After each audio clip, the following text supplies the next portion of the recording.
Okay, so now we are recording, and thank you all again for coming. This was way better turnout than I expected, to be honest. Um, so far, you're welcome. Glad to host. I'm Wheels Boar, by the way. I'm with Patuxent Roller Derby, also DC Roller Derby. Diamond Tiara here is also same leagues. We're a couple, and been in Derby for like a decade. But I'm like particularly enthusiastic about the scoreboard, as you might guess. And I've been trying to convince people to transfer to completely digital paperwork. So that's what the second hour of the training is about.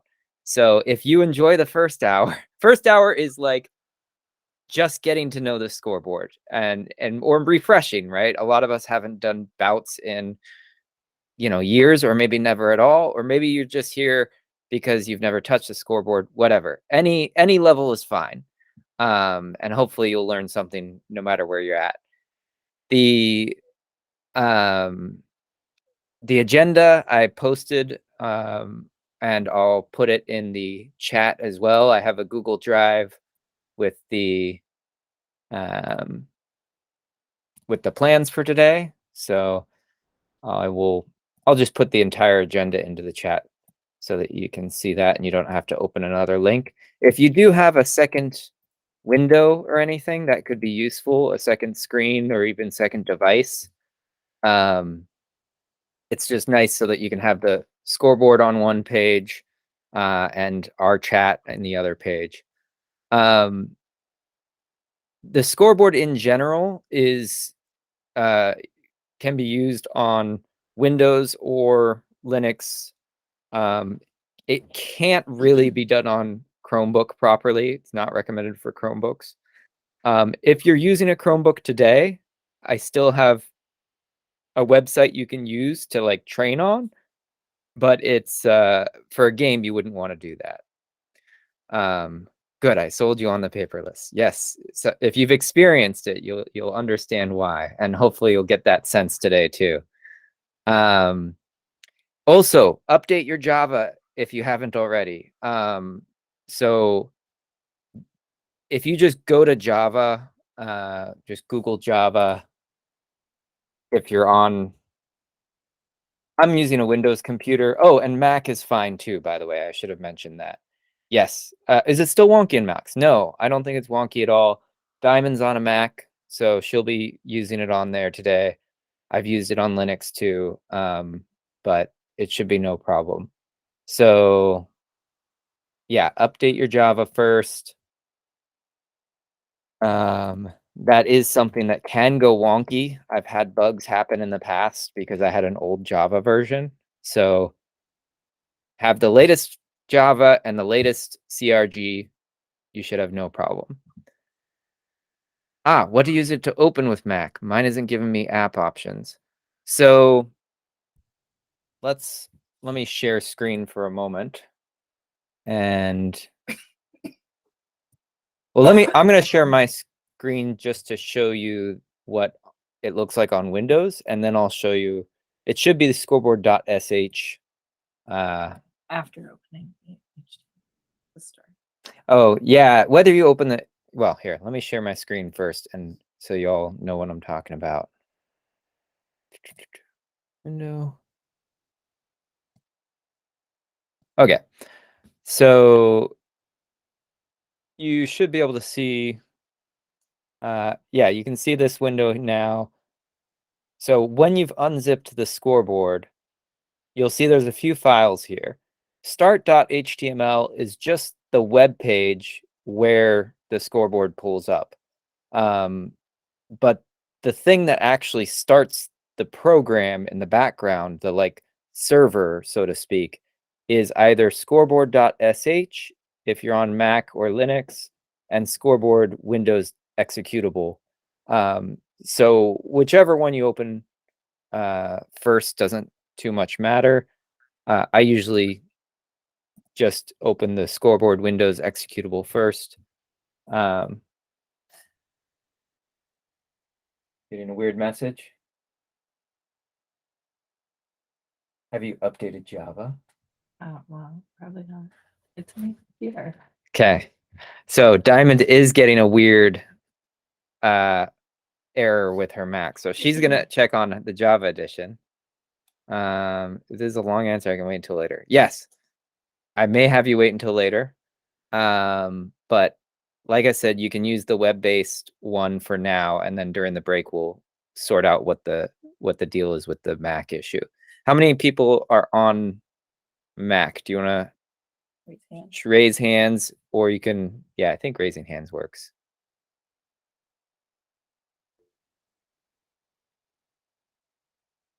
Okay. All right, so Diamond and Angie got it, and Peggy. Awesome. All right. And I apologize, I'm not using your Derby names all the time because of the thing, so feel free to correct me. Okay, so for Windows people, go ahead and double click on the Windows executable,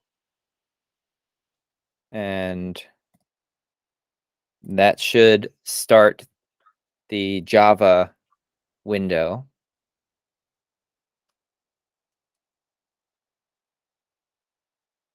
And one thing to note on the Java window when it opens is there is a useful URL here. This URL right here, this is where you can go to get to the scoreboard directly. If you're ever having trouble or trying to get to it from another device, that's how you get to it on your network. As long as you're on the same network, you can use it. But that's enough with the sort of technical, ugly stuff. Let's get to the actual scoreboard. So once you've actually gotten to the point of, once you've opened the once you've started the executable, then you open up the start.html page, and you should come to here. Can you do two networks at once, like in two tracks at an event? So you can do on the same computer. So the same computer can only do one game, but you can be on the same network, yes, and do multiple, yes. So on the same network, you can have as many games as you want. That's no problem. So I could host a whole tournament on just this little device. By the way, this is a router I got for $5 at just the local secondhand store. So if you buy a router and a keyboard, that's great. Now, I would not trust to put this router on my home network and connect it to the internet, because a secondhand router, who knows about the security, right? So from a security standpoint, it's best to have Scoreboard isolated from the internet entirely. So if you can do that, that's my recommendation. But if you need to be on the internet, it can work on or offline. Okay, let me get back to the main scoreboard window. By now, I'm sure most of you have already pulled this up, and it looks like this. Oh, I don't need to share the whole window. I'm just going to share the tab. Well, actually, I'll share it for now. The first thing to note is the actual scoreboard window is right here where it says main scoreboard. Okay, so if you click on this main scoreboard, that is the scoreboard, right? So a lot of people forget to resize this thing too. So you can go full screen, of course. If you're on Windows, you can do F11 or anything like that, or just use the full screen button on your browser. Very useful. But that is what you're going to have on the secondary screen, right? So whatever you're projecting it onto. But if you want to go back to the scoreboard view, your scoreboard view is going to be the scoreboard operator panel. Now, if you were on a Mac, I'm going to have you go to a different website, which is, let me pull that up just a moment. And jump in with any questions you have as you're playing around with this.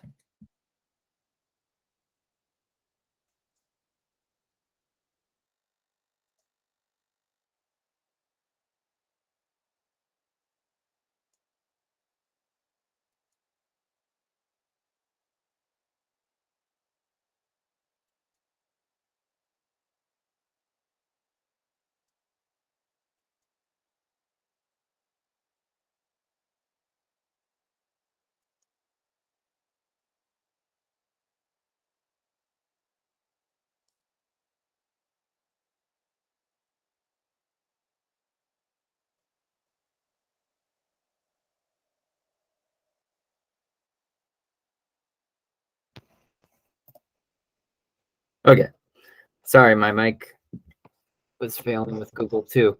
All right, so I'm going to pull up the other website. So this link I'm putting into the chat right here is KingstonCityRollers.com. They have a server that runs the scoreboard just for training purposes, and it'll take you to an instance of the scoreboard that anyone can use for training purposes. I would not use it for a real game, but if you're on a Mac and you haven't gotten this far yet, go ahead and click on that link. Or if you're on Linux or if you're on a Chromebook, use this link and you can just play around with it there. Now, if multiple people on the internet are using it at the same time, I think you will be like multiple scoreboard operators. So you may trip yourselves up a little bit, like starting the game twice or something like that, but that's okay for today.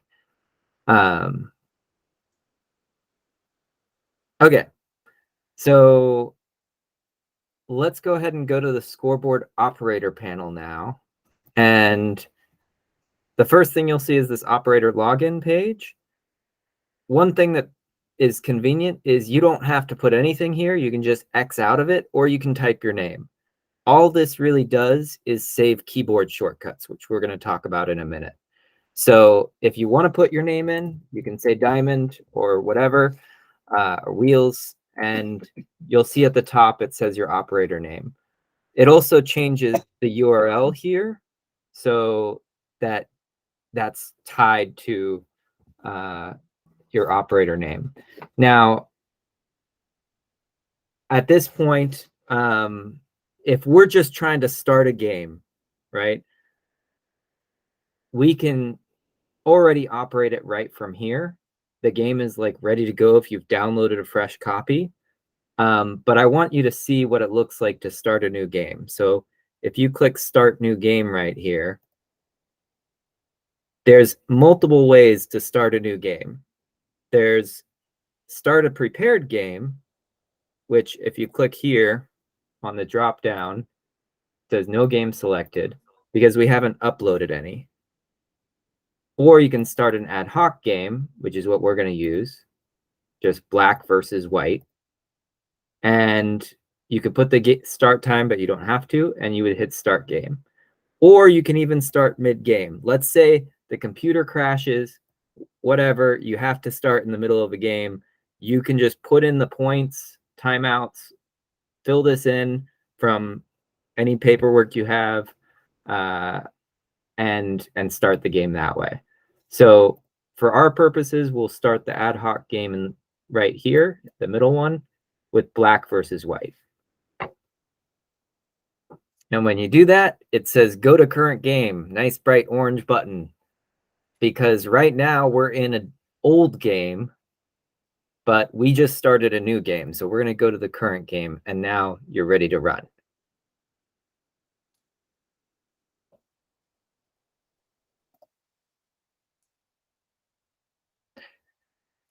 Now, you can just use the mouse for the scoreboard.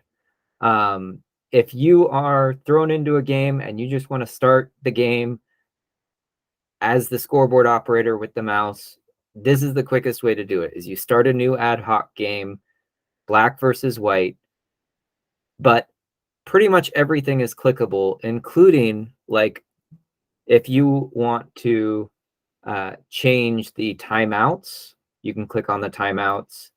The score is not clickable because to change those points, you just add points this way. But you can click points 1, 2, 3, 4, up or down. But generally, you're going to want to use the passes is a better way to do it, because this is trip points and it counts passes as you go. But we haven't started the jam yet. So in terms of the actual controls that you'll be using, we'll be starting the jam up here with the Start Jam button.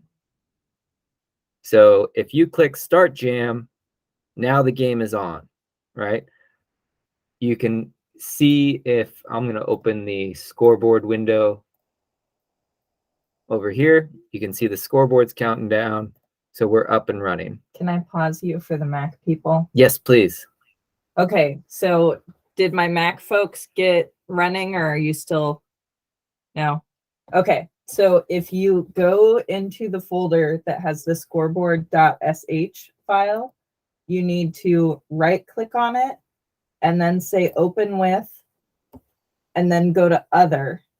Do you want to share your screen? Are you logged in? Yeah, I am. I can share my screen. Yeah. Okay. Sorry, pause. That's okay. I put a timeout on the scoreboard, and how do I share? so just click, present. And a window or your entire screen. Let's do entire screen. Okay. Just click the allow. Okay. Got to get past Mac's high security to share screens, so it's good.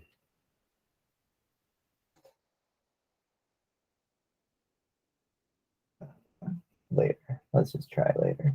Okay. So, yeah, share. Okay.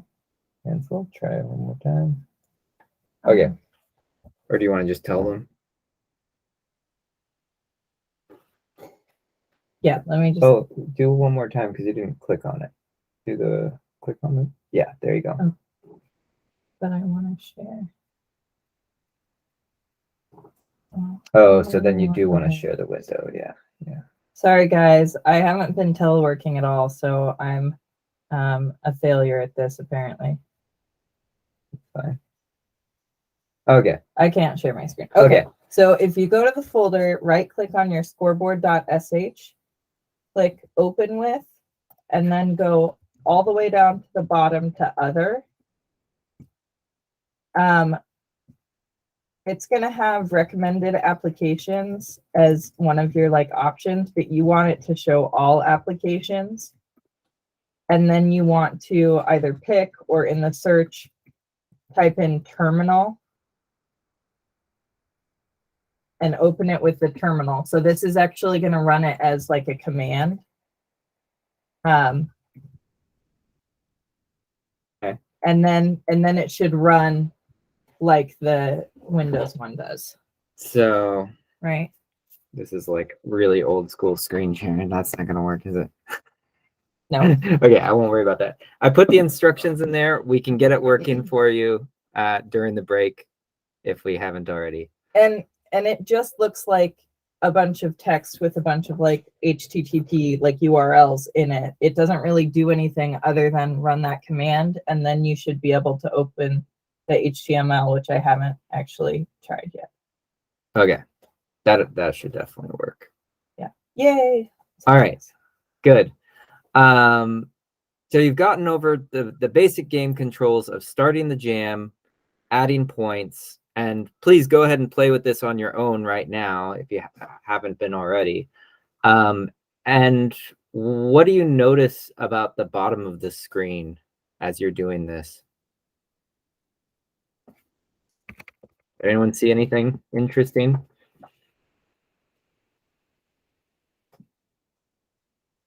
Scorekeeping paperwork. Yay.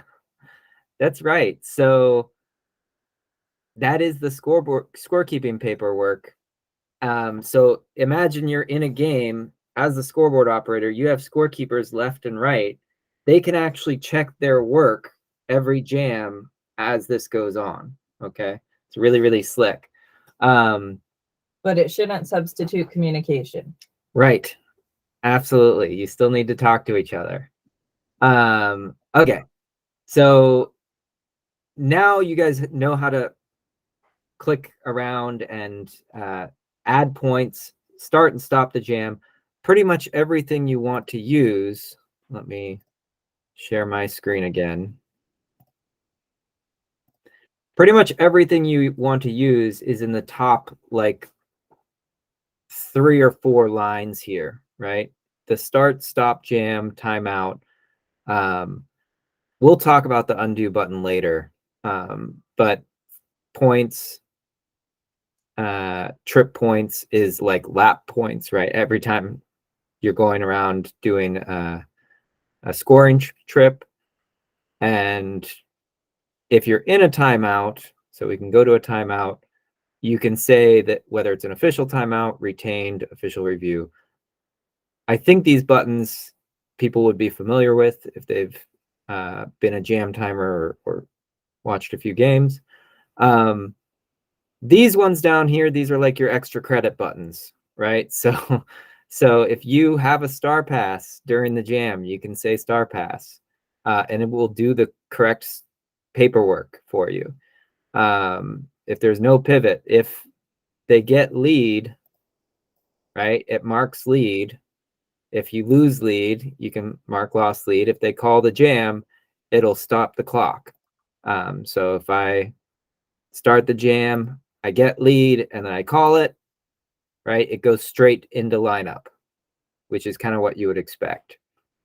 Now, I'm hoping that you've noticed that it's kind of a hassle to try and find the right button, right? That's another thing that can be a little intimidating with the scoreboard is what button do I click when? So I strongly recommend having a dedicated keyboard. All right. So this is another thing you can get for a couple of bucks from the secondhand store. So go to the secondhand store, get a keyboard. If you need an adapter, then you can put stickers on here, and these will be your shortcut keys for all the buttons. Now, the way that this one is arranged, you can see, well, you can't actually see it, but this is Diamond's favorite layout, and I use the same thing. But she has the score and call buttons and star passes for one team, all in one color over here, and timeouts and official reviews. So all of your score and One is green. yeah, and team is on this side, and then this other team is here. And it's way quicker to use than trying to use the mouse. Starting the jam and stopping the jam is here. So start the jam, stop the jam, timeouts, that sort of thing. And some people even go as far as to remove all of the other keys that are not necessary and that aren't linked to an actual command, so that the only keys that exist on your dedicated keyboard are doing functional things with the scoreboard. So I just want to show you how to add those key controls. So if you go up to edit key controls right here at the top left, you can click on that edit key controls and the keys turn red. And all you have to do is hover over them and then press a key while your mouse is hovering over them. So I can do points +1, points -1, and you can see my keyboard shortcuts here. I'll do the +4. I like to have this one as like S, and +1 can be useful. And then for the other team, you can do 4. And you don't have to worry about copying my exact keyboard strokes. I will share that. Yes, I will totally share a picture of the keyboard. And one other thing I want to share, let me go over here. Let me do start jam. This little button changes depending on if it's end timeout or end jam, but this is the stop button basically. Okay. The one thing I would warn you to is don't use spacebar for anything. It does weird things in Chrome. So avoid spacebar as a key binding. Okay, so that's enough. You can also for do now. shift plus keys. Yeah, shift. If you hold shift, right, that's a whole nother set of keys because it's just like capitals or exclamation, right? So think about what you would do if I have points +1 here as this key 2. Well, instead of having a +1, I could have -1 be the @ sign, so that shift, holding shift and pressing 2, then like it's almost like an undo button. It's not the actual undo, but it's a way of binding it to a really useful one. Yeah, and has a dedicated number pad. That's super useful. When you say it doesn't do the passes, There's not enough unique. there's not enough unique keys. Okay. Not enough keys. Yeah. Yeah. So I can do start, stop, timeouts, official reviews, star passes, lead. Right. And right. So it's 4, but I have to like score up 1, plus, and down 1, negative. So. Well, if you have enough Extra space stuff. for a +1, if you have enough space for a +1 and -1, why don't you just put the 4 on that instead? Oh, that's an idea. Okay.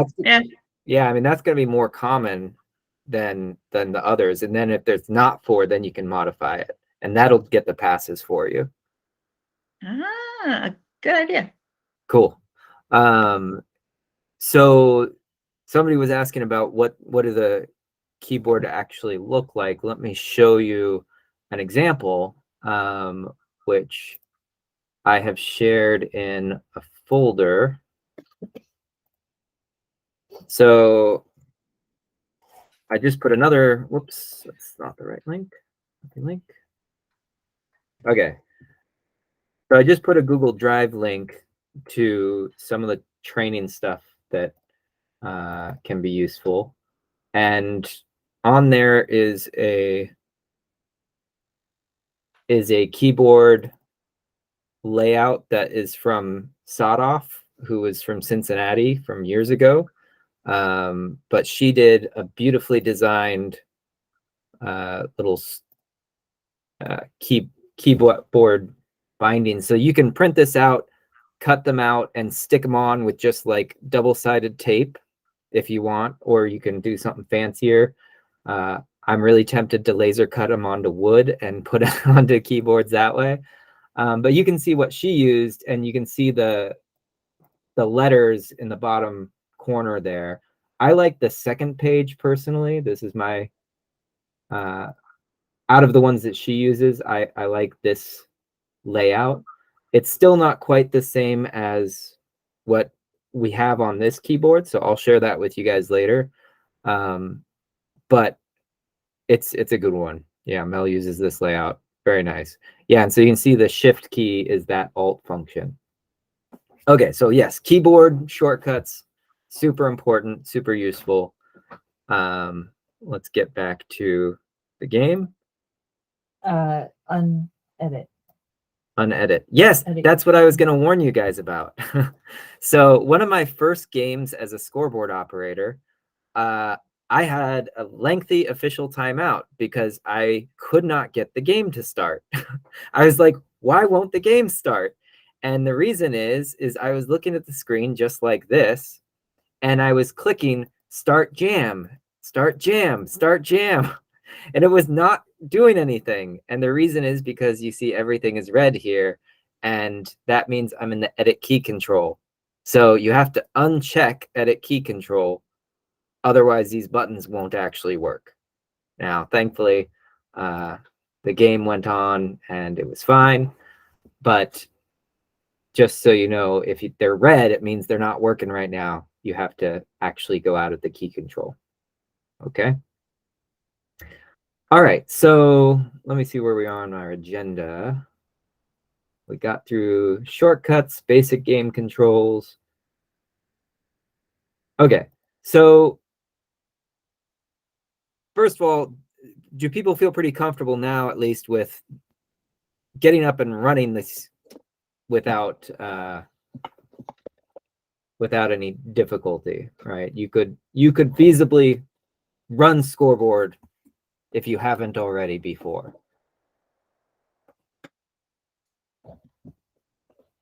Okay. All right. They'll point it out if you're on another screen. It can. Oh yeah, sure. If you're on another screen, you can be thinking you're clicking a button. Like if you have the keyboard shortcuts bound, but I have another window highlighted. Yeah, that's a really good point too. Like maybe you just started you were just clicking on the scoreboard somewhere else. Okay, so now what we're going to do is we're going to look at ways to make your job a little easier and deal with some teams. And so what I'm going to have you do now is go to the folder that I just linked, that Google Drive folder, and I want you to download the 2 Excel files. You don't have to have Excel on your computer. Just download those 2 files anyway. The first is the example from Rose City Rollers versus Montreal, and the other is the blank WIFTA stats book. Okay.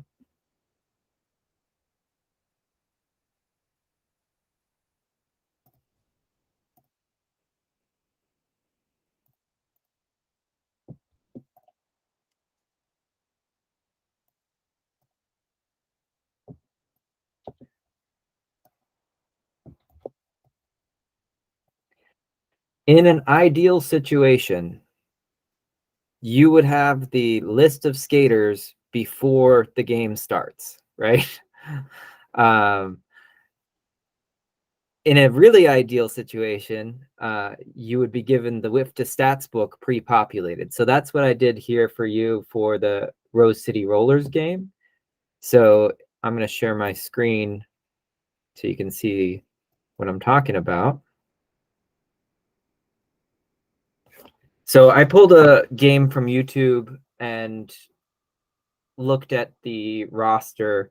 So this was November 20 of last year, and put in the roster for us. And that's all I really did. I filled in this front page of the stats book, and that's it. Everything else is just a blank stats book. Okay.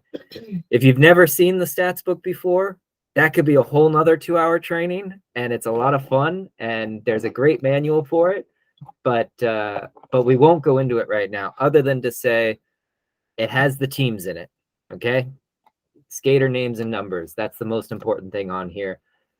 If you've downloaded it, then what you can do is we're going to start a new game using the stats book. Okay. Now maybe this is something that you've never done before, even if you've used the scoreboard. So now I'm going to share my screen again.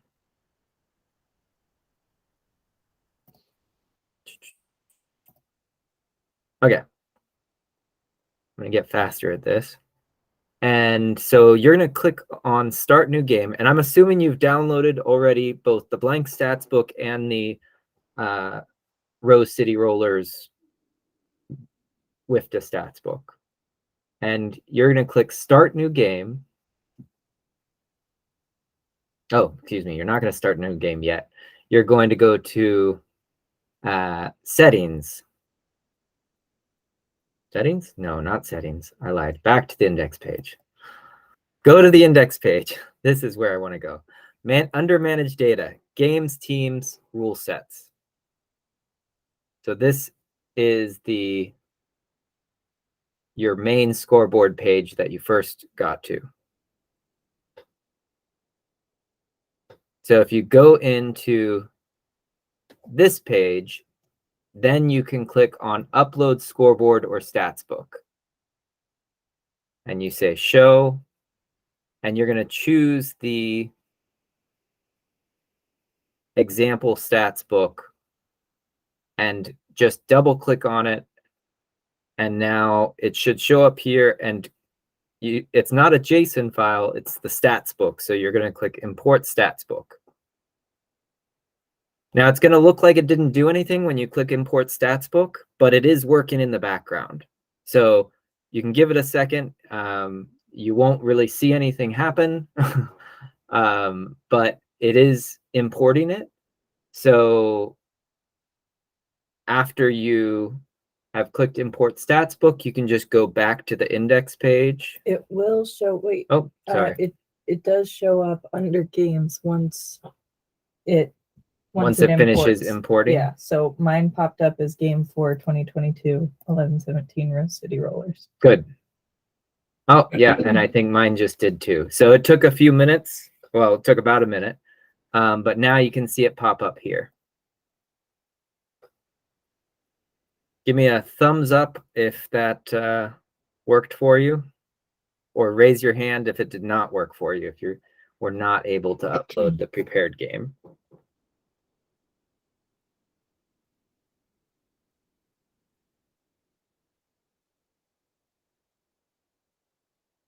Yay, Peggy got hers running.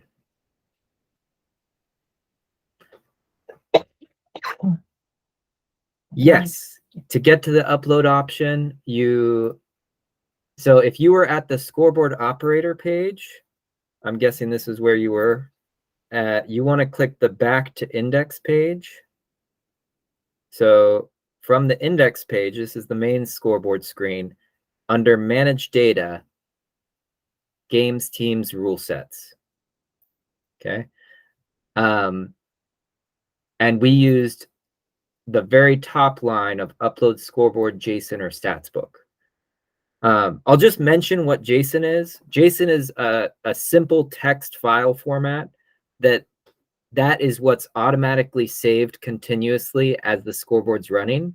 So if your computer crashes, even if you lose power or anything like that, that JSON file is still on your hard drive. This gave me a lot more confidence in using this digitally because it is continuously saving. It's like an autosave.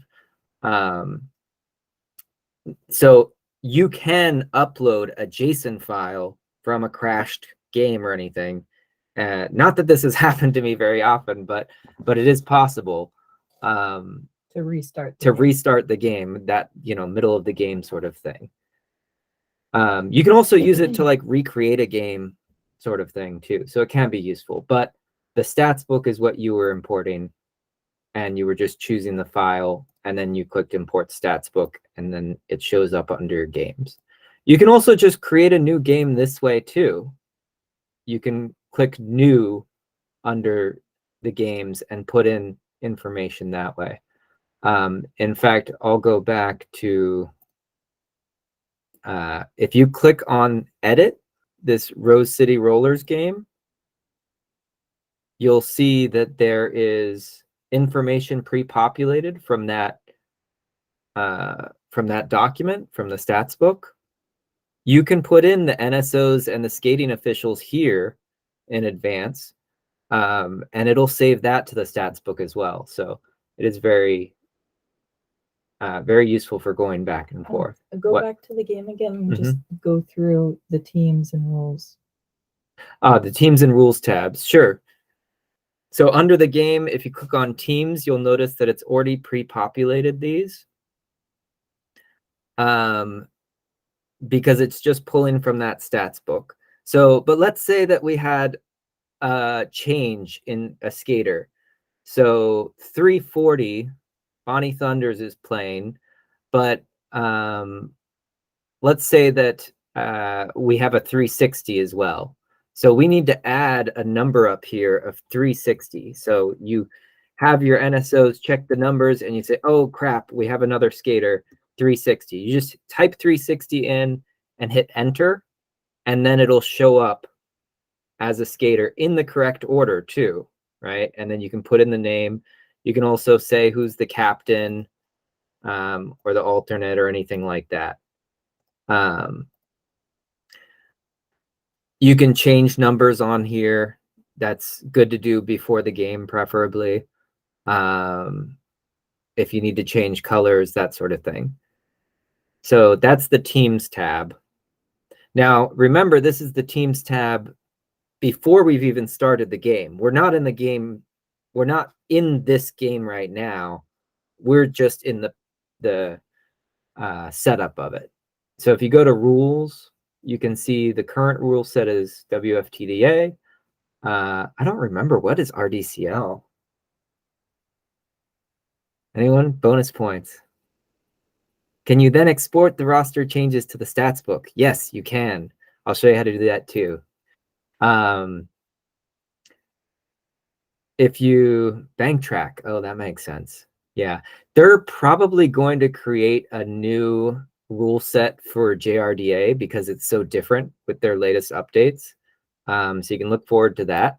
But you can glance at these rule sets. You can change some of them. So for example, let's say you're doing a sort of WIFTA game, WFTDA game, but actually we're going to do 25-minute periods instead. You can change that here as well.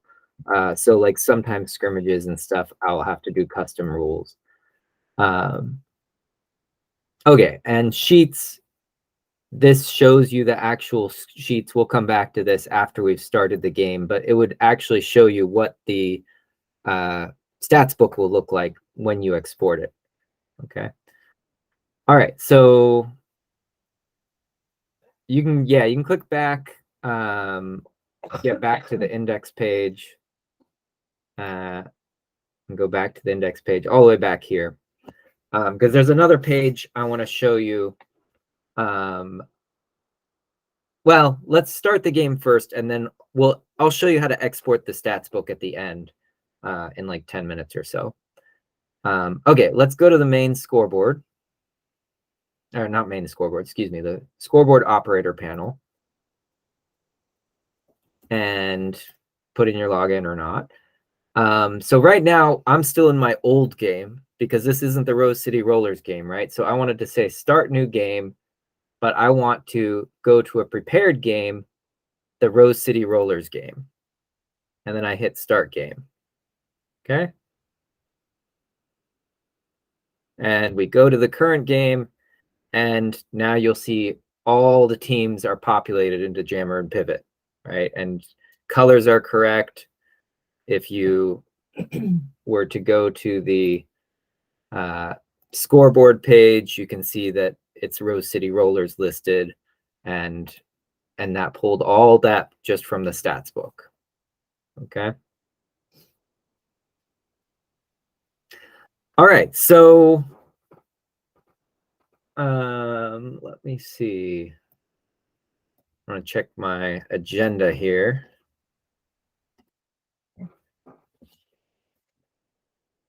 We've done some pregame stats book setup, team entry. We are in the current game, but we haven't started the game yet because we haven't started the first jam. If you need to edit the teams, you can still do that. You can just do that on this teams page, which looks just like the one page that we were looking at before. But the one we were at before was through the games management pre-setup page. This screen, this is the active teams now in this game that we're currently in. So, excuse me. So you can change these numbers and names on here as well. You could add, oh, for example, Zelda. I know for a fact that this number, because I purposefully made it wrong, is actually 0.3, not 3. So you can go in, because sometimes if you don't actually put a like quote in the Excel, it doesn't show the leading 0. So you can go in and add 0.3 to that, and it corrects it for you and jumps it up to the top. Okay. So you can make that correction. Change 3 to 0.3 in the Teams tab. Green. Green. Okay. So at this point, we should have pretty good controls here. I think we can do a test game. Does that sound good? We'll do a practice jam for a few minutes. Yeah, we'll cut it short, and then we'll export the stats book, and then do Q&A, and then have a break. Okay. So does everybody have this purple versus green game up and loaded? Because we're going to go and switch to YouTube and watch a actual jam, and we're going to try and get a sense of what it's like actually being a scoreboard operator real time.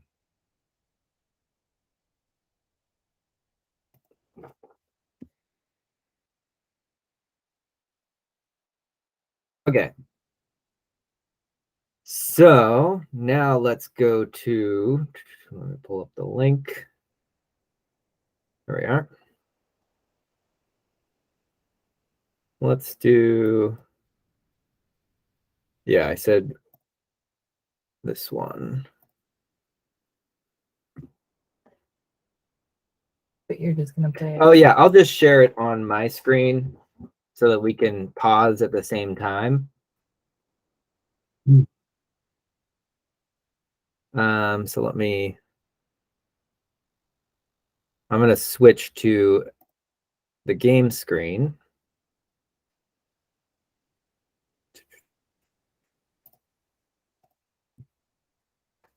Okay.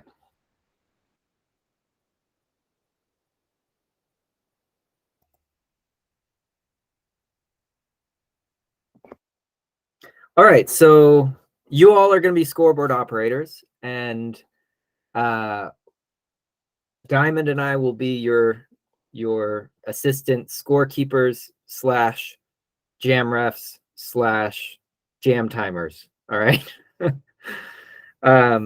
So I'll try and do, or do you want to do the whistles? Do we have a whistle up here? I didn't want to do an actual whistle because it'll probably be piercing. So we're gonna do the old school tweet, tweet, tweet, tweet, tweet, tweet, you know, whatever. Maybe you can do One that. long, okay, I'll do it. All right, so let me scoot back. We're not worrying about lineups right now. That will be next hour as well. I'll show you how to do lineups. Other than jammer and pivot, if you're able. Yes, if you are totally like flying through here and are looking for a challenge, then go ahead and try and get jammer and pivot on there as well. Let me get this. My rule of thumb is to not be messing with anything if we are at 25 seconds in the lineup. If you hear the 5 seconds, do not be messing with keys. Okay.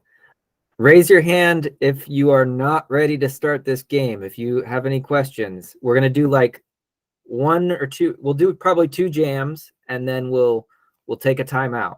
Okay. Are you purple or green?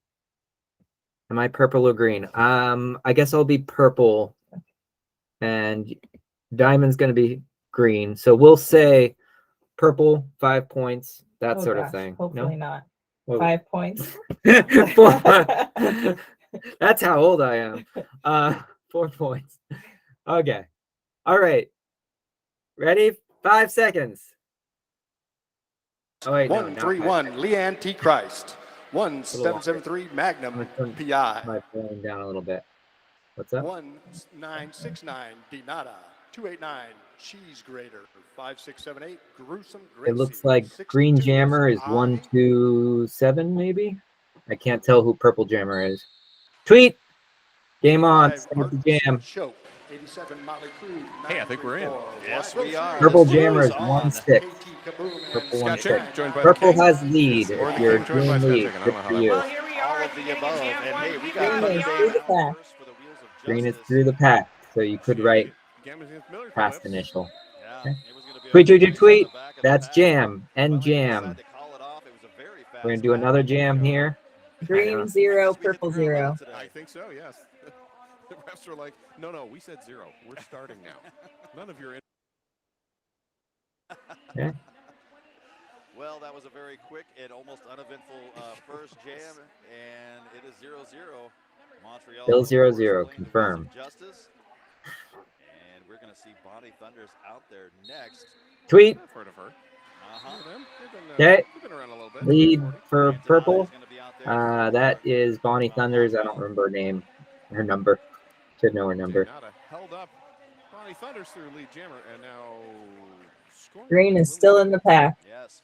Excellent wall being laid down by the Wheels of Justice right now. And purple's out. That's 4 points for purple. Not letting them get past. Possible star pass here for Um, green. Sorry, I know. Now pulling it away as Malinois and Kulu has to cycle back to play defense. Looks like a Oh, direction of play penalty. going to be called. That's Grayson gonna be headed not Mr. relevant for you Green's guys for now, but that's okay. First penalty, oops, and then second penalty almost immediately as Una Roll heads to the box for Rose City. Just kind of let's keep it even at 3 each. Tarantula is the last line of defense for Rose City. Okay, 4 more points for purple. Green is still on initial. That's Green star pass. Green is through initial. Star pass complete. Mal's now with the star. Tweet. Tweet, tweet, tweet, tweet. And jam. All right, I'm going to call a timeout. And that was 0 for green. Okay. Timeout at 27:54. If you're checking your time, see how close you guys got. Why does Angie say, oh no? I don't know. I did something wrong, and I'm trying to figure out why. The stats book isn't letting me pick the Rose City game in the new game list, but I'm fine to catch up later. Okay. Well, we're almost going to take a break now anyway, so we can take a look at that. Any other questions so far about how that went?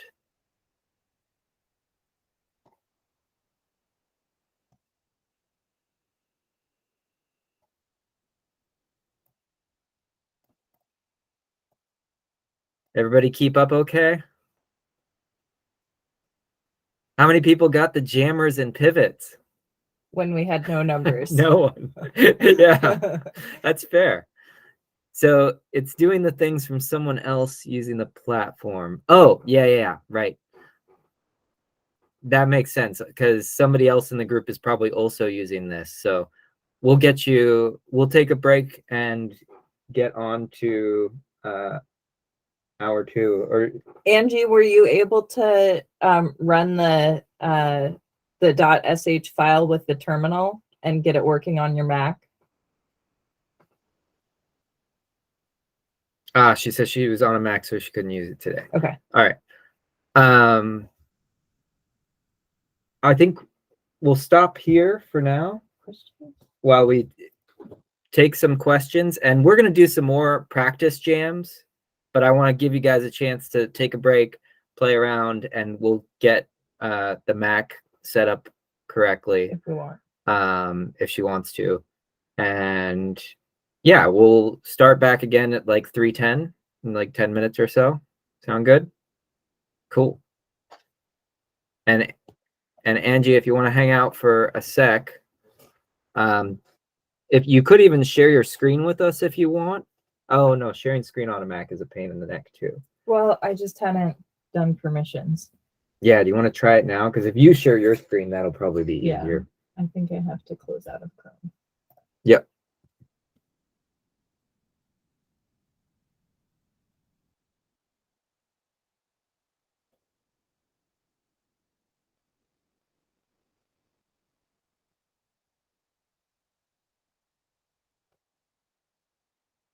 You're Google on the phone and using my Mac and iPad separate. Okay, cool.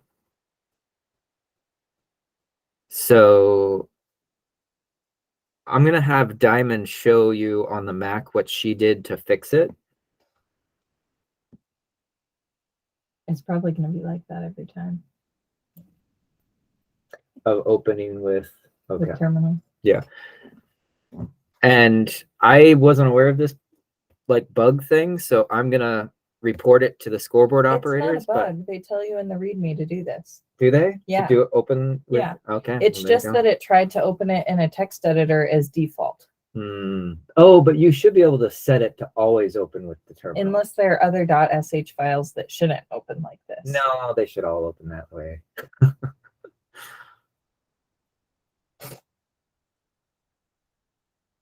Let me get.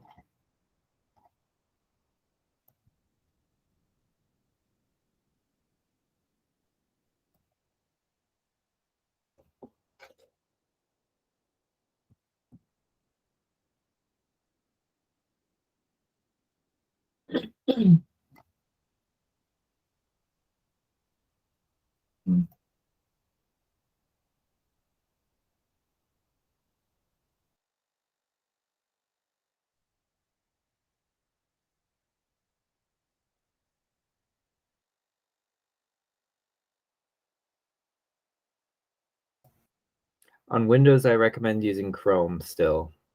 It'll work fine on Firefox, but I know that they test everything on Chrome and I always recommend it. Okay. Cool.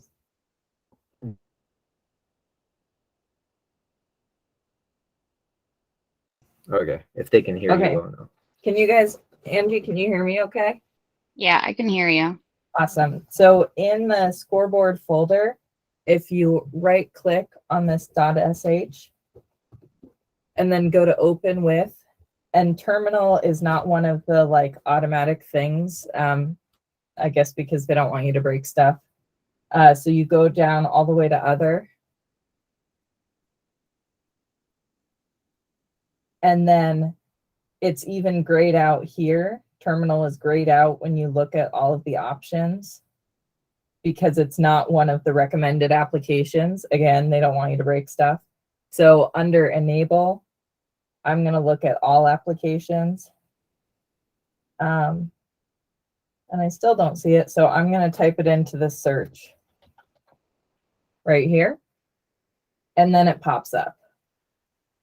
So, oh, I can even click always open with. So all of the .sh files will open with terminal if I click this. And then I click open. And it can't verify it. Again, they don't want me to break stuff. I still want to open it. And then it runs the little script.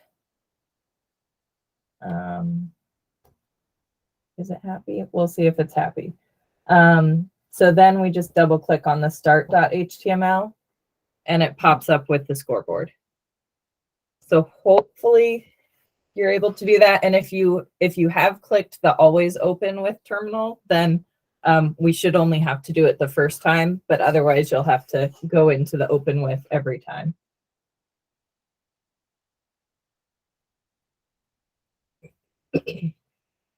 were you able to follow that okay? No, I'm still struck. It's because I have an older Mac. Ah, right. Okay. My Did you update your Java? my laptop's older, and so that's why I was using like just the web address on my iPad for now to just play with. Yeah, and that's definitely useful for getting.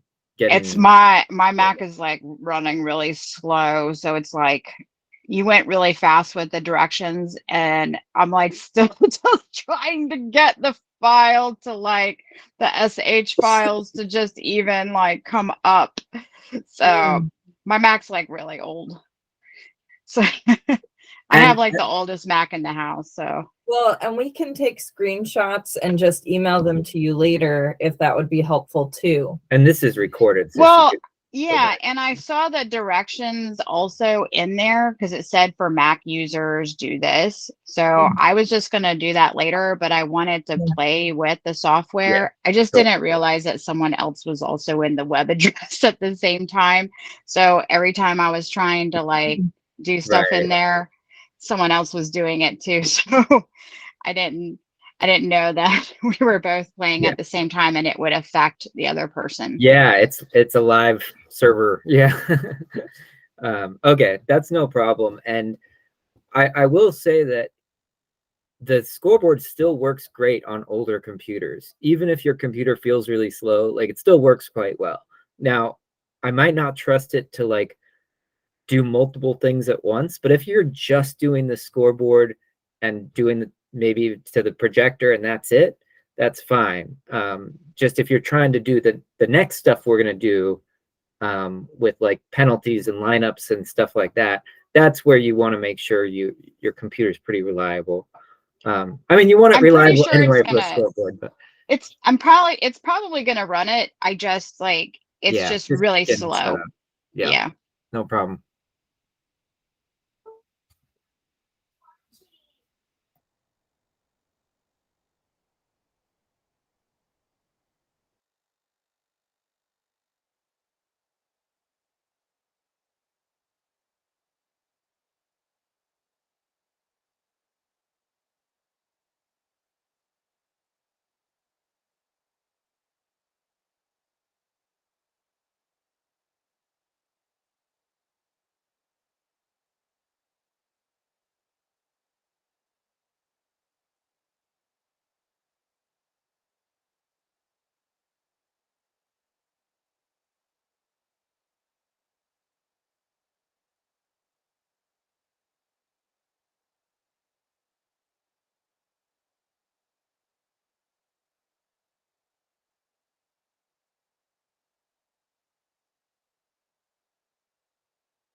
Okay, we will get started here again. And I wanted to answer that question in chat about Peggy had uploaded the Rose City file to the stats book page. What was I supposed to do with the blank file? I'm going to show you what to do with the blank file now in a minute. But if you uploaded the Rose City file to the stats book page, I'm not sure exactly which page you were talking about when you said you uploaded it, because there can be a couple different places you could have uploaded it, which is one of my small complaints about this. But my guess is, well, if you did it on the manage data page, then you did it correctly, where it said upload scoreboard, JSON, or stats book. I guess I'm not sure. Let's see, is there another place you could have uploaded it? I don't think there's another place, unless maybe when you create a new game. No, I don't think you can even do it there. Yeah, so I think you must have done it correctly. Games team data link. Yeah, that's right. Once it shows up in games, that's all you need. That's correct. Yeah, so if it's in the games, then when you go back to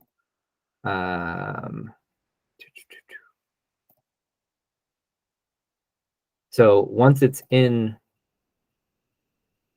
that games list, it should show up under start a prepared game. Wait, where did mine go? Oh, because I'm in the game currently. So let me just switch to a different game. So I can actually switch games while the game is running, and it kind of saves the state, so to speak. So if I switch to this black versus white, see how it says it's running or prepared. It says go to current game. So I just switched games. But when you click start new game, you see the Rose City Rollers is listed on here as soon as my screen share updates. Starting to wonder if my son is watching a video on YouTube. Okay, it just didn't show the drop down, but you should see that prepared game file in there. Unless you're already in the game, yeah.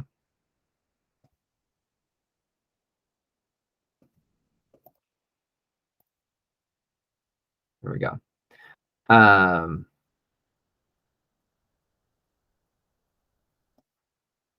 Okay, so at this point, looks like we still have a few more people coming back. Oh, maybe I was already in it. Yeah, you could have already been in it. Well, a good indicator would be the colors. If the colors say purple and green, it means you were in it. Good. Yeah, and these are the little things that can like really trip you up at the beginning of a game, is like just getting it set up right. And so spending a few minutes just to get used to doing this is really, really useful. And of course, the other thing is a lot of times we don't have access to the computers we're using. So, if you can try and get the actual computer you're going to use on the game day, and manipulate it on there, make sure Java is updated, make sure you have the latest CRG. There are bugs in earlier versions, and there's even one bug in here that they're going to fix. I can talk about that, but making sure you have the latest version is good. And when I say there's bugs, it is very minor bugs that you probably generally won't run into. It's a really reliable software, honestly. I have found. So, okay, so I wanted to show you how to actually export the stats book. Let's say that you have gone through and you've finished a game. I'm just clicking here to get a couple more jams in, get a few more points on the board, just so that we can populate the stats book a little more. Okay, there we go. All right, so now I got a few lines in here, and we got through the period, which, okay, let me just set the time to be like 2 seconds left on the period clock. There, period counted down, and we got to intermission. Halftime started. We started our second period. Okay. Now we're at the end of the game. So we can, if it's the end of the game, let's say your clock is down to 0, you can go to the end of period controls at the top right and click end of period controls up here and say you can change the unofficial score to official score, and that officially ends the game. So if you were to look at the scoreboard at this point, the main scoreboard display now says final score, whereas before it said unofficial final. Now you want to export a stats book, right? So we did all this work of putting in scores. It'd be convenient to have that, and maybe we change the players and everything.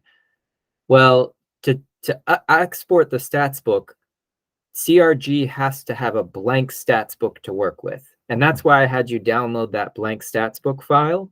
And you're going to just put that in the same directory as the CRG folder. So I want you to copy that blank stats book just into the folder, the CRG folder that was, yeah, the one that you unzipped. So the 509 folder in our case, because we're doing version 509. So just use your Windows File Explorer. Now, if you are doing this, if you're using the web one, you won't be able to do this. I don't think. But if you're just on your computer, you should be able to pretty easily just copy your folder, or excuse me, copy the blank stats book with the stats book letter into that file, into that folder, so that it shows up right under there. Okay. Now you're not done yet, because this file could be named anything. It could be maybe just blank.xlsx or something like that. Okay.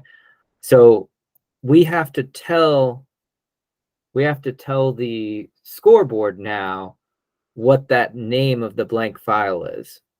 So now we're going to switch back to, oops. Now we're going to switch back to our scoreboard. And under the scoreboard operator window, you go over to settings. So the settings tab, and you're going to put the name of the blank stats book file into this spot. So you can copy and paste the name or type it out. I recommend copy and paste. And that red X without the .xl. Is that true? Oh no, I lied. With it. So that red X means it does not currently know this file. It doesn't see this file at all. So you do have to put the full name with the file extension. And then if you click off it, now we get a green check mark. That's how you know you did it right. Okay. If you put the blank stats book in there, you put the full file name, and you should get a green check mark. Once you click off. Once you click off. Yeah. Thanks. Everybody there? Cool. So if it has the blank stats book file, now you can export a stats book, and you would do that under the IGRF tab right here. So IGRF, I don't remember what that stands for. Game report form, something like that. But one other thing you have to do is you have to click update. And because right now it says no stats book yet, last updated never. So it hasn't ever created the stats book for me yet. But if I click update the game files, again, it looks like it doesn't do anything, but now it shows last updated just now. And now I can click download stats book. So it created that new button so I can download the stats book. And there it is. It shows up in the bottom, and you can open that up and see the stats book.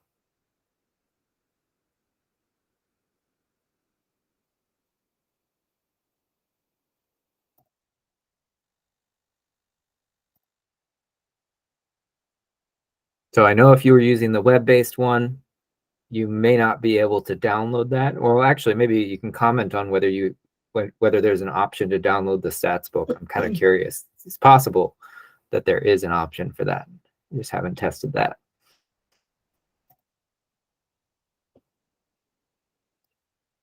The other thing that's nice about it is it does correctly name the stats book too, I believe. But you can edit that if you want.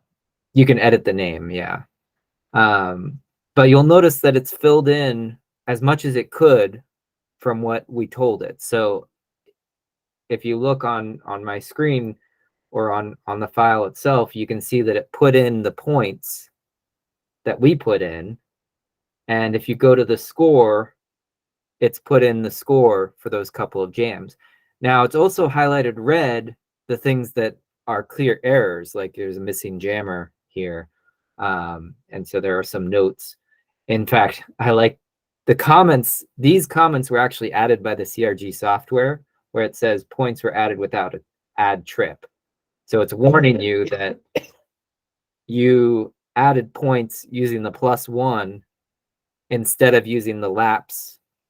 So it doesn't know how many passes you Which did. you can also see in your scoreboard operator. If you go back to that, go to the controls. Yeah, let me switch the screen.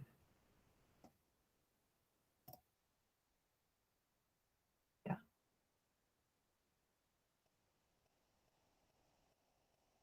Can we? Okay.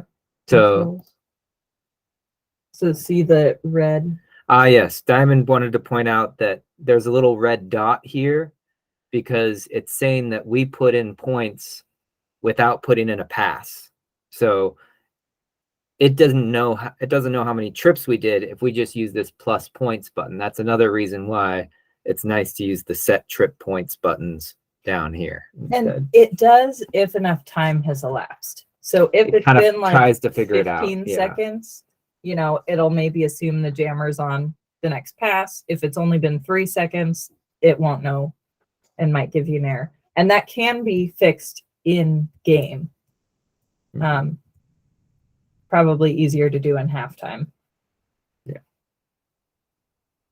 How about a show of hands of how many people were able to get an exported stats book successfully out? Okay. I see some. Good. If you were not able to export a stats book and you were using your local computer, does anyone want to comment about any trouble they had with it or where they got stuck? Or maybe you just weren't trying it at the time. Couldn't get it to accept the blank file. Okay, was the file name, did you put the extension on the file name? So the .xlsx, okay. And was it in the same directory? Oh, Angie's, yes, when you click on scoreboard.sh, it just comes up as a text file. Yeah, so instead of double clicking on the scoreboard.sh file, you have to right click and you open with the terminal. So that's the steps that we have recorded for you during the break. But you were using the Kingston site, right? Okay.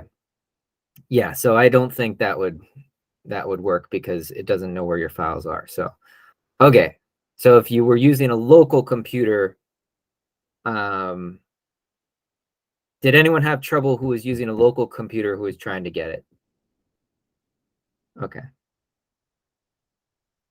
When you try to edit the advanced from initial trip, it only adds. Do you know what that's about? Yeah. Go ahead. So go back to this. Mm-hmm. Okay. Oh gosh. Sorry. Click that. So, Mel, if you, let's see, we're gonna left click on here. I want to point out what you're doing right now because this bottom stuff that you're seeing is not just a display. You can actually edit by clicking any box in there. So Diamond just clicked on that red box and now I'm gonna click on the box with the 3 and insert a trip. And this might do crazy stuff, but we'll see. This is okay. Well, that was not helpful. I think you're supposed to click the one before, the red dot one. Yeah. The red dot one. Yeah. Okay. Well, let's Insert click trip there. the red dot one and do insert trip. Yeah. So it made this, so it gave us no red dot in the no initial pass, which is positive. But now we have this 0 pass for the first scoring pass. So we're going to click on this box now and remove this trip. So Yeah, that was a fixed it. 2-step process. So again, on this one, I'm going to click on the red dot box for the initial, no initial, and I'm going to insert a trip. And then I'm going to delete the stupid one that was created. And it's possible there's a better way to, it's likely there's a better way to do this.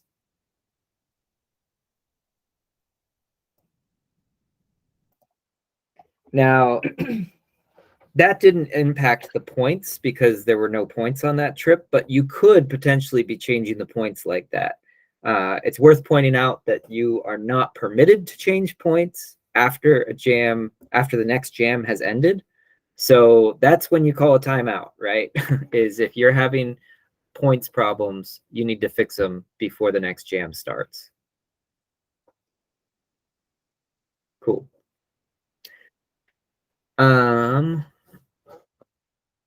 Any other advanced questions before we go on to penalty tracking is my next scheduled thing here.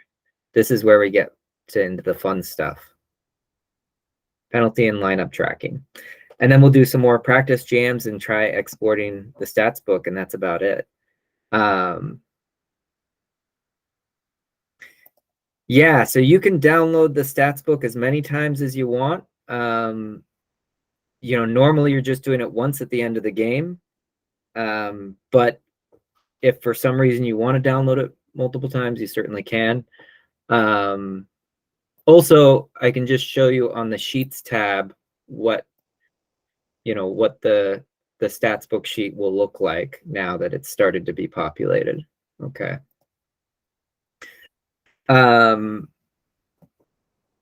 What I'm going to show you now, so I'm going to start this game over again. Oh, we didn't answer Kelly's question. Oh, what was Kelly's question? So Kelly says, I've only recently seen SBUs use the +1 buttons. What's the proper way to add points using trips? Gotcha. So if I, okay, I already ended ended your the game, so let me restart. Start new game. Okay. Okay, so I'm just picked a blank game just to demonstrate this, but if I just hit start jam, the proper way to add points would be to use the set trip points or add trip with the +1. So if I say, so if they get out and if they get lead, for example, so this person gets lead and then they get points after they've gotten lead, it's not going to complain because it makes sense. They got lead and then they got points. This other team did not get lead, but let's say they get out of the pack. Well, that's why you would click this add trip button, right? Because let's say they got through, so they're no longer on their initial. And notice there's a dot here. If you're had that experience with the dot system as a scoreboard person, scorekeeper, the dot means that they got through their initial pass. And so now you're expecting points at the end of that, at the end of the jam. So now that's why you would add the trip first, just on that first pass, and then say, okay, now I got points. So now we don't get the red warning labels, right? Because we did what we were supposed to do of adding a trip for the person who's not lead. Time has elapsed that they think that person is on the next score. Yeah. Now we can still use the +1. We can still use this +1 button and it'll work. And it recognizes that time has elapsed. And so it is correctly interpreting that we are on the next pass. So you can use +1 if you use the add trip button first. Can you also click the no initial button instead of add trip for not lead? Only click on that if they actually didn't have an initial pass, right? No. What? So it starts with no initial green on both, right? So stop this jam. Okay, sure. So we'll end this jam. Oh, it already ended. It was 2 Okay, minutes. start a jam again. Okay, so we start the jam. So it starts with no initial greened out and with the X on no initial. If you click that button or have a shortcut so that you click that button, it interpreted it as they're out of their initial. Yeah, but it also interpreted as they lost the lead because they didn't get the lead because they were True. the first ones to get it. But you can adjust that, right? You can click lead afterwards. Yeah, so you can change things like that. If we start a new jam and we say that this person got lead and this other team, if we click the no initial, then it's fine. right. Yeah. You're It's the unclicking the no equivalent initial. of add trip. That's right. Yeah. If you're you right. do, I think if you do lost, it also interprets it, although it shouldn't. It should only interpret it as a new trip if you click lead or unclick the no initial. Now I want to test that. So if we said that they lost, Lost. so you would click lost if they like went to the penalty box, Right. And look, it doesn't have the dot here, so Yeah. it hasn't advanced their trip. Yeah, because you can lose lead while still being on your initial pass, right? Oh gosh, we're 30 minutes into your. I know, we're well into this is already in the advanced section of scoreboard, so this is good. Okay. So Yeah, and Mel, you're right. If you get out on initial but you don't select lead, it means you've done a no orange pass somehow. Yeah, exactly. So it interpreted it right. I think you could use the no initial button or the add trip button pretty equivalently. Cool.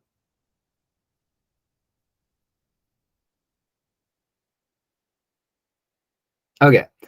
I want to start this game over again. So if I want to start my Rose City Rollers game over again, by the way, because I already finished this and exported a stats book and everything, I'm going to just re-upload the stats book for The empty one. It's not giving me an option to restart a finished game, which kind of makes sense. And what I'm going to do now is I want to show you guys what the penalty and lineup tracking screen looks like. And this is where if you have a tablet, it can be useful. The ones that we like to use, we just get Kindle Fire. These are like only 5 during years the old. sale. Only. Just get them on the sale. Yeah. For like, these were $80, I think, maybe, because we probably paid to have the ad-free version.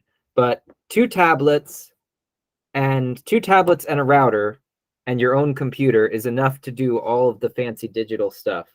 That's the basics. Now you could have multiple devices if you want to have like a little whiteboard display and things Or like that. lineups and penalties. I do recommend having some kind of protective case. We got a strap on here too. But sorry. And with two tablets, you're going to be forced to run penalty lineups kind of together. So you'll have two people each doing penalty lineups for one team. If you get three, you could have a separate penalty tracker and two lineup trackers. Okay.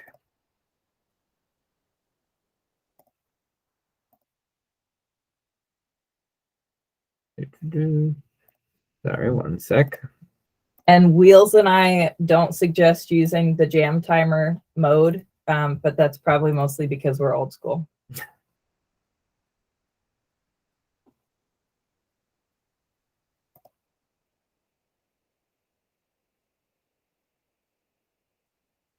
see. Heather says 8-inch ad free, currently $75. 75. Nice. That's pretty good.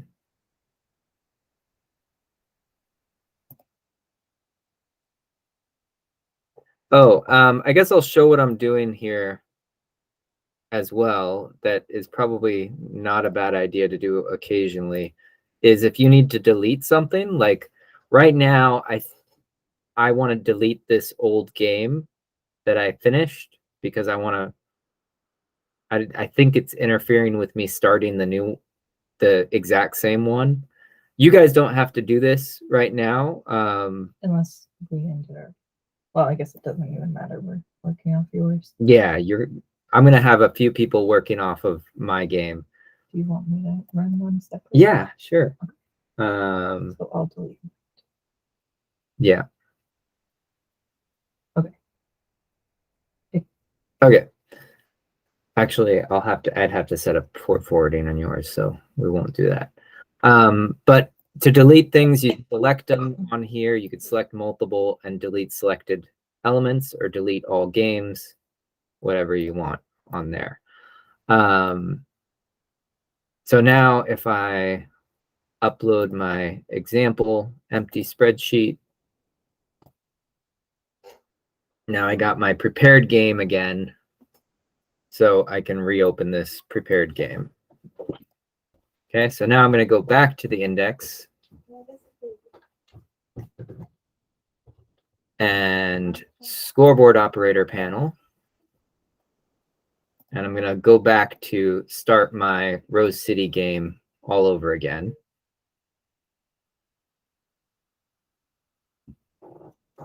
Okay. So what I wanted to show you is, what if you have multiple people on the same network and some tablets? How do you get them to get and contribute to the paperwork? So if you have a game set up on your network, and you can have a game on your own network, if you click back to index page on here, you have all of these other inputs that we haven't talked about, right? So jam timer, penalty tracking, lineup tracking, penalty and lineup tracking. So now clearly, if you're on your local computer, your main computer would be your scoreboard. But if you go to this URL that you can barely read on my screen, but if you go to that URL from a different device, and you can try this even on your phone at home with your own network, and you can get this same screen, and then you're going to click on the penalty lineup tracking to pull it up. Sure. So one thing that might interfere with being able to see your computer on your network is the default settings is to hide computers on networks, especially on Windows and probably on Mac as well. One of the ways you can fix this For safety purposes. For safety purposes. So if you are trying to do this on your own computer and you can't see if you go to this, to that web address of like 192, mine is 192.168.1.253. I just put it in the chat. I don't know if people can go there. No, because that's my local one. Oh, sorry. That's okay. They can connect to my one through, I'll tell you what's my IP. So I actually opened a port so that you guys can tunnel through the internet and see my computer. But it is this address.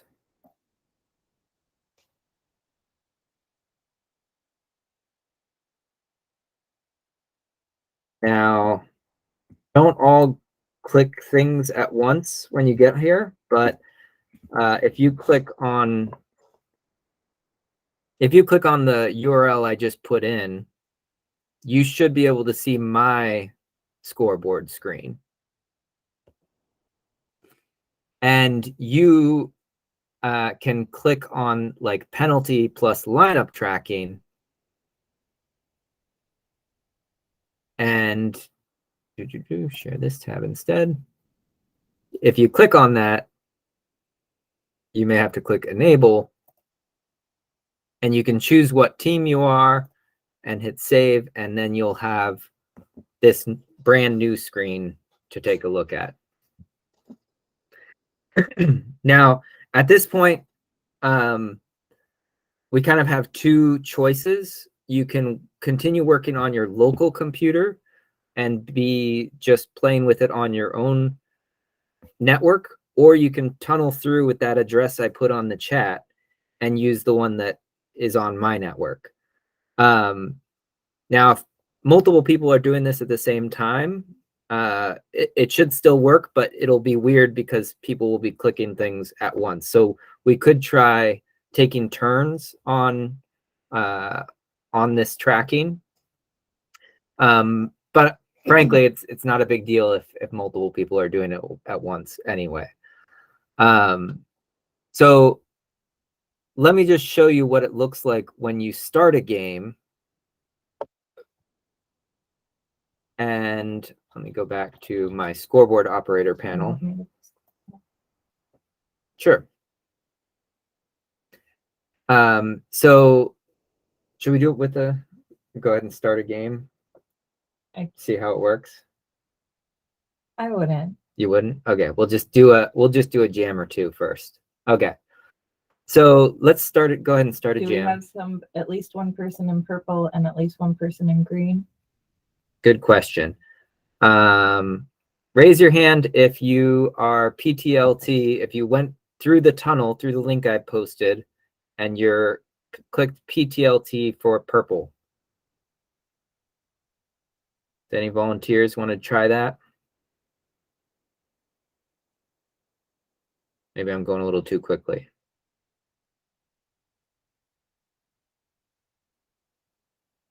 We can have probably 2 people do the purple and 2 people do the green would be fine.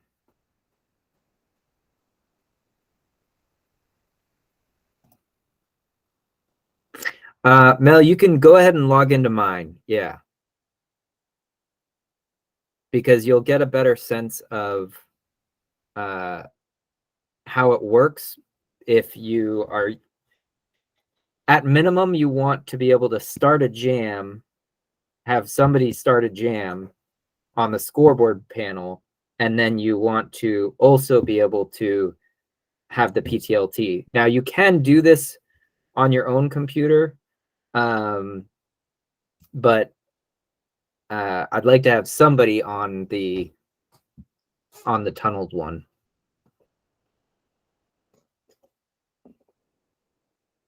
Yeah, so Mel, you want to do the purple?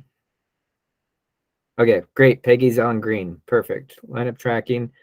So that I wasn't in the same file as everyone else. No, that's fine.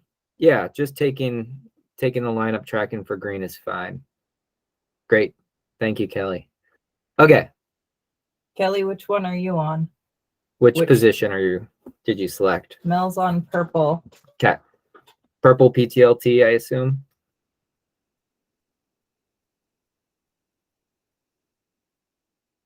Okay. Wheels, do you want to have? I see people. Oh, yeah. Great. So we're pre-jam and we already have lineups going in. Wheels, do you want to? Yeah. Should I share my screen? Yeah. So I'm going to share what Mel is doing right now. Or maybe what are your options? What do you mean? Are you able to look at both lineups at once or I could. penalties at once? Yeah, maybe I'll look at both lineups at once for now, because that'll be.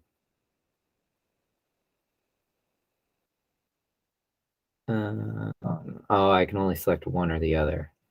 Unless you have your whole window open and side by side. Yeah, that's true. Or I might be able to go to the sheets. Might make sense, right?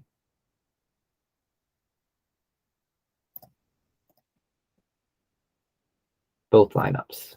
Here we go. Okay. I'm going to start a jam. Yeah, here we go. So what I'm displaying right now is both lineups.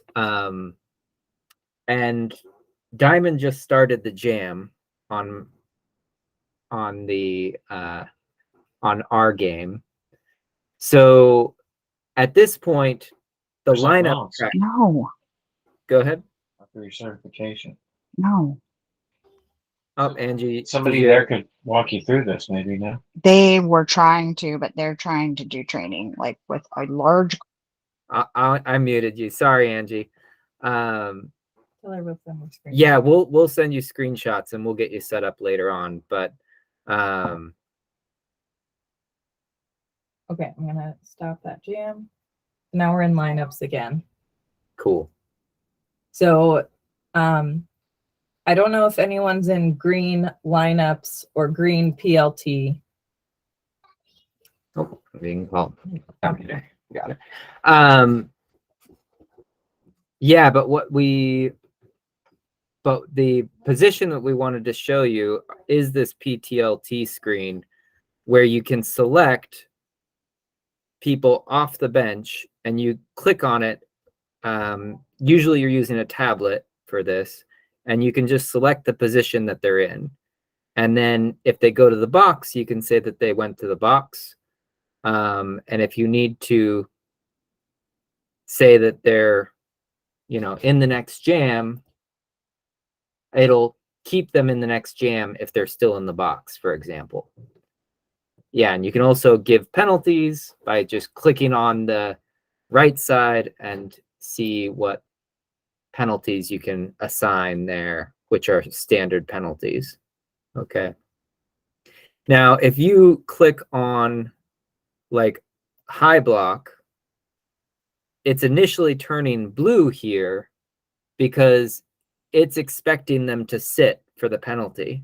So if you don't want it to turn, if you already served the penalty, I recommend just clicking the served button. So that way it just shows that this penalty's already been served. Yeah, turning blue because they aren't on a lineup right now. That makes sense. Since the jam ended, we'll go to the next jam. So If you've already put everyone in. yeah, if you're still putting in lineups, and this is just practice, so you didn't have to actually put in anything here. But presumably you would have a whole bunch of blockers, a pivot, and a jammer on there.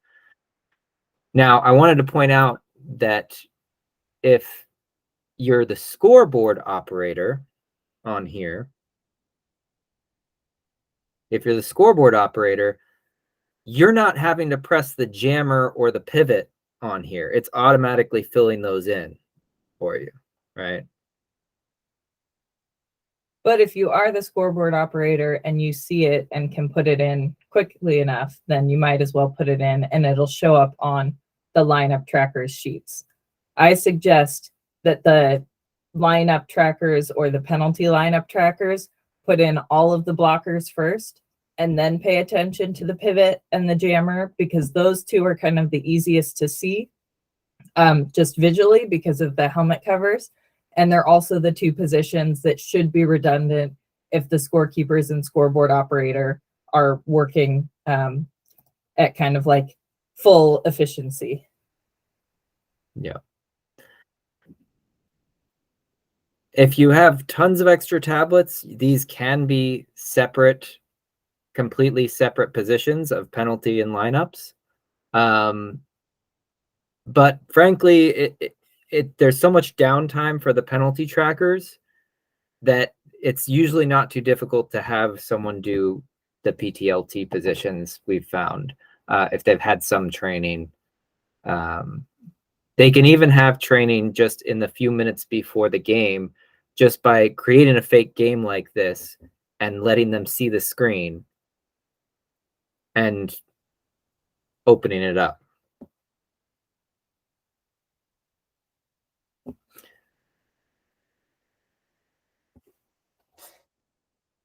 So has anyone, let's see, I'm kind of wanting to allow people to try this screen if they haven't yet, or if they have questions about it, because this is kind of the new screen that we haven't seen yet before.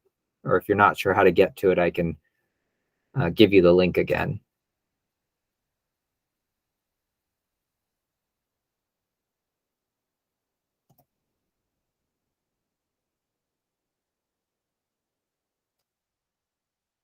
Yeah, totally super helpful for getting those in.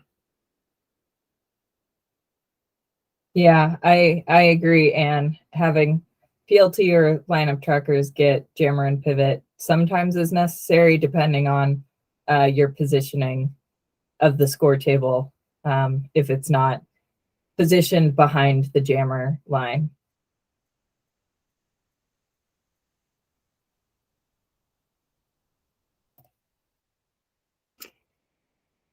If we were to do Mistake. How do you fix a mistake penalty?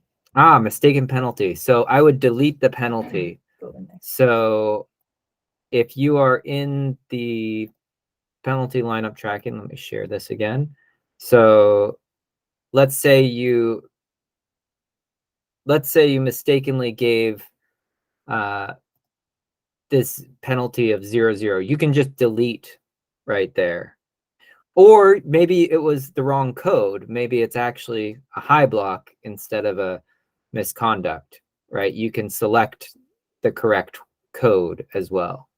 So it's totally changeable. You can also change up here the jam number if you had the incorrect jam number, or even the period, right?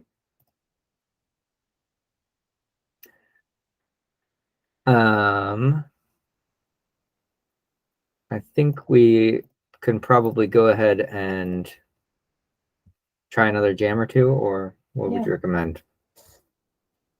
I don't know. Put in your lineups. Why did that go blue and stay blue?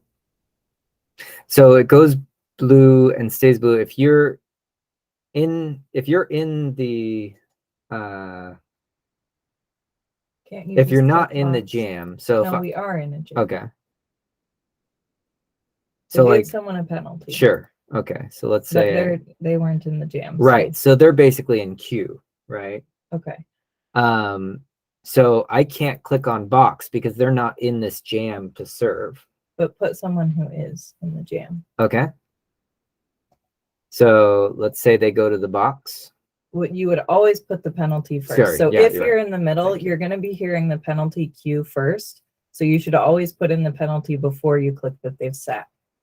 Yes. Ideally.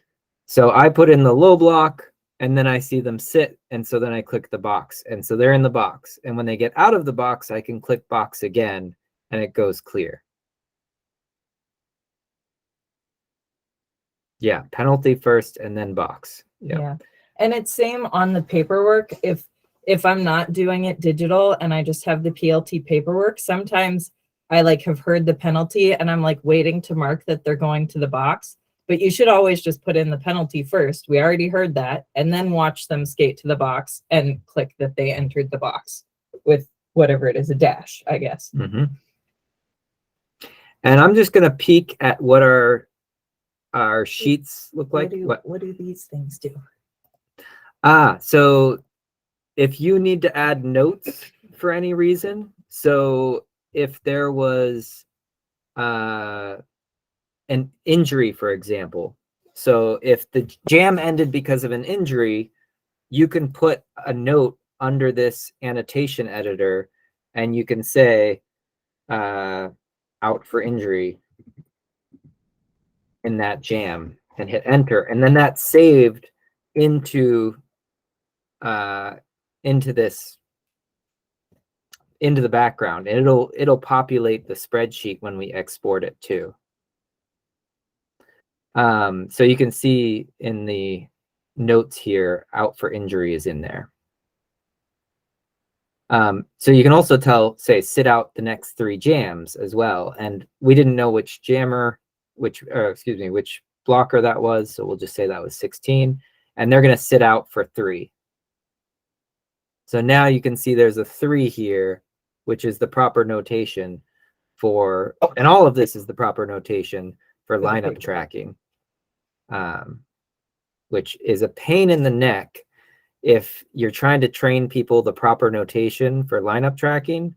Whereas if you're just giving them the tablet, it kind of automatically correctly puts in the correct paperwork.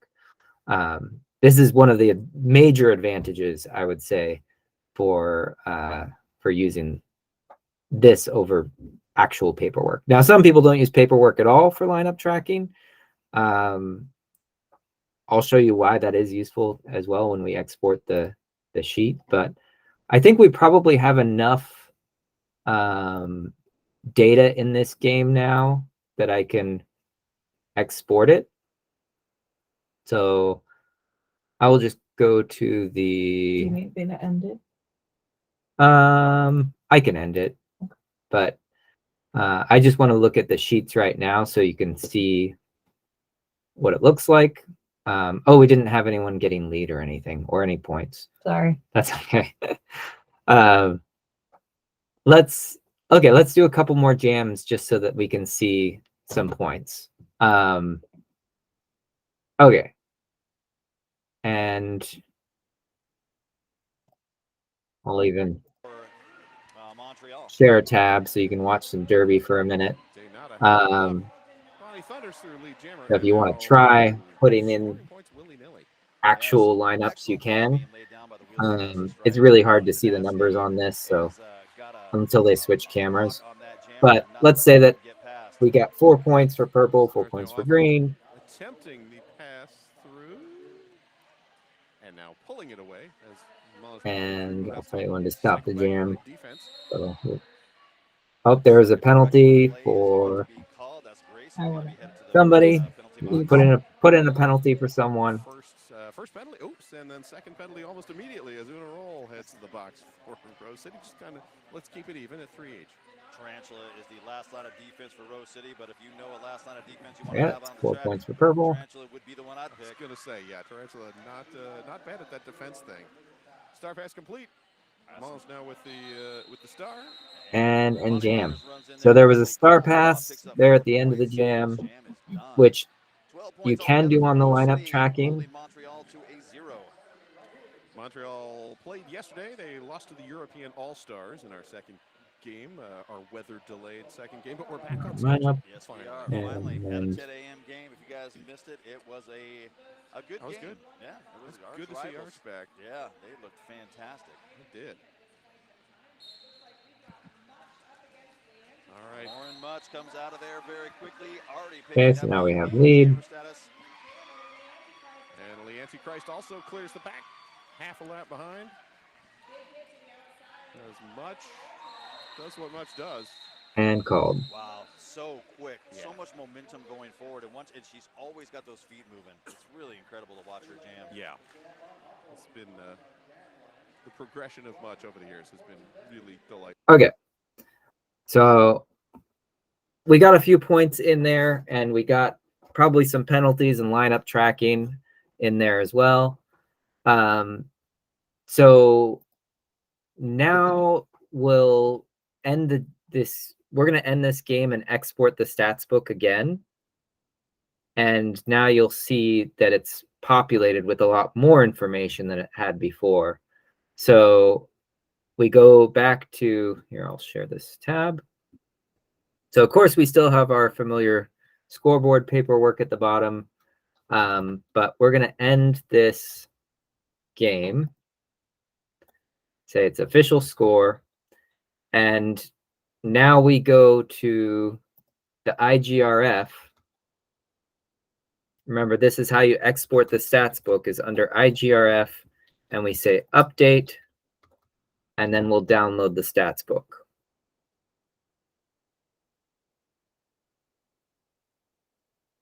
And we are going to end here in just a minute or two.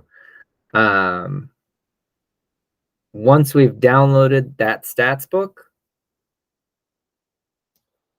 I'll show you what that looks like.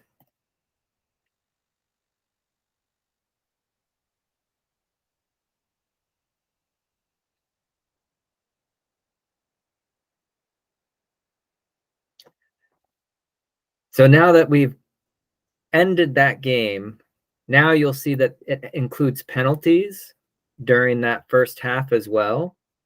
And if you click on the score paperwork, it's filled in, and the penalties are filled in, and even the lineup tracking is filled in, right? So it really is a fully completed stats book at the end of the game that you can immediately send to teams. And also, sometimes people don't realize that this game summary tab has pretty awesome statistics for your skaters, right? It may be a little intimidating with all the numbers on here, but if you just pick a single, some of the bold ones, you can interpret what they mean, right? So this shows the percent of jams skated in this column. You can see the points per jam. You can see how well they did, points for, points against.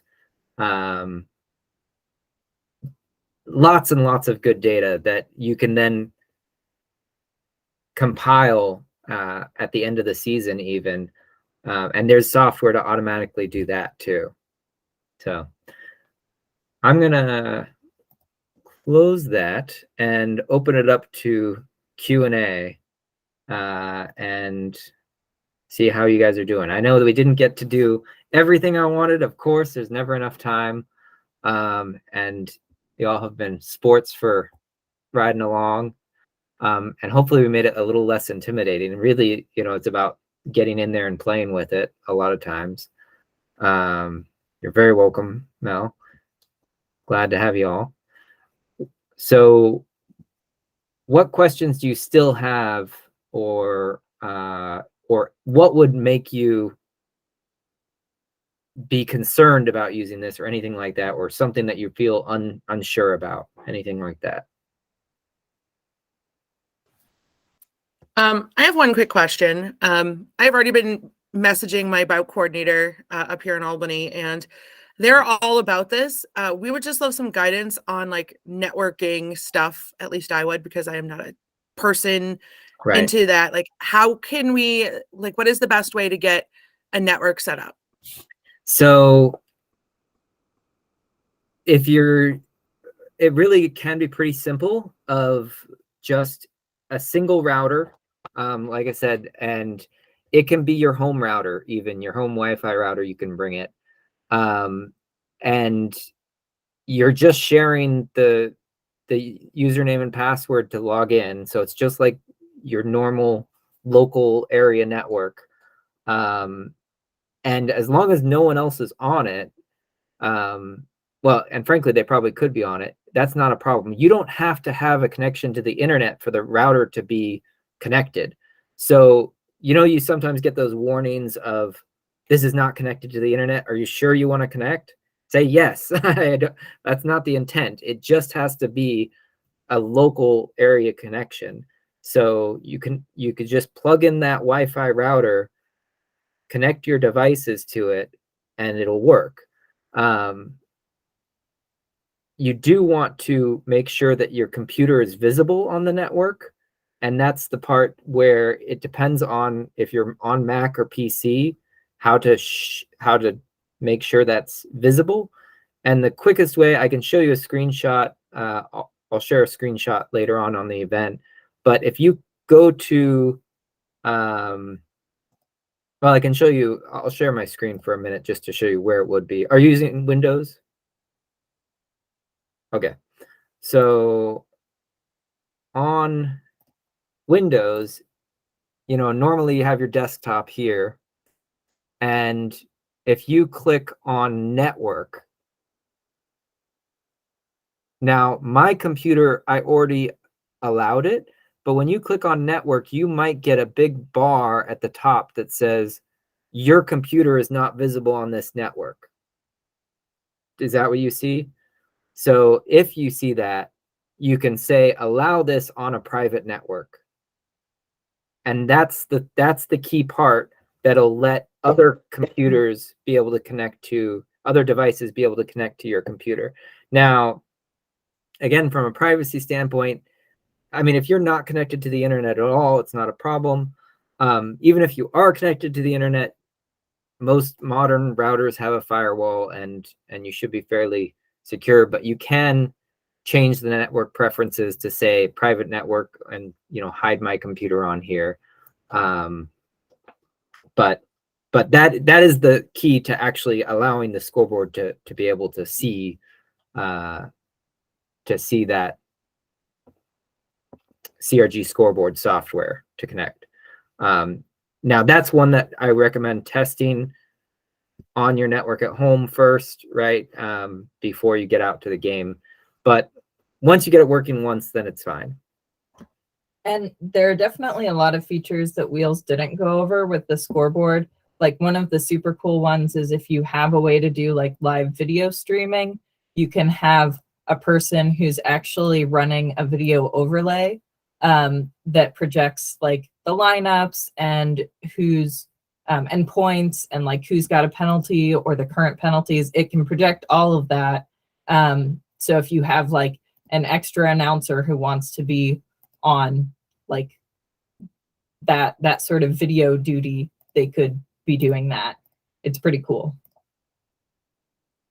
Yeah, and I know some people probably need to go too. So if you need to go, no problem. Thanks for coming. And if you we want to need stay and talk, Angie's that's fine email, too. probably for sending that. Oh yeah, that would be helpful. Look how fun is this? Yeah, it is not actually that hard to get streaming video with an overlay. If you're just doing one camera, you can do this sort of thing and have, you know, I like to have the team rosters, you know, at the beginning of the game, right? Just show that. You can even record this.